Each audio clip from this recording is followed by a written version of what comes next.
A majority of people dream of being pilots when they grow up. Unfortunately, only a handful of people make it to Flight Academy. For those who have achieved their flying license, they'll confess to you that one of the most fulfilling adventures is flying an airplane. However, the key realizing the benefits of flying more than 10,000 feet into the air is acquiring your expertise and skills from an accredited and registered flying school. This article looks into detail some of the factors that you need to take into consideration when looking for a flying school. Why are you interested in learning to be a pilot? First and foremost, you need to determine why you want to be a pilot.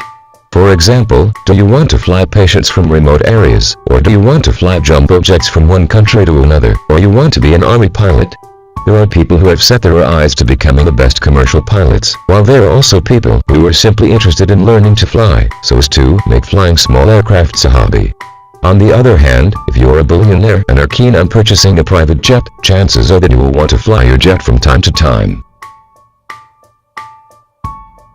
The answers to some of these questions will aid you in choosing the right flying school that will aid you in achieving your goals and objectives.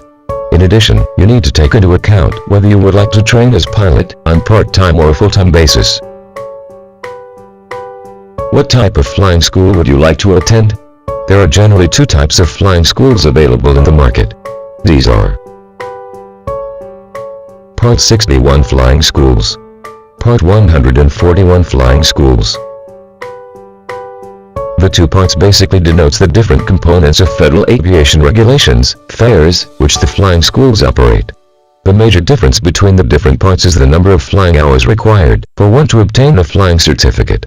For example, students need to obtain at least 40 hours of flying in order to get a private certificate in Part 61, whereas students only need to accumulate 35 hours of training when using Part 141.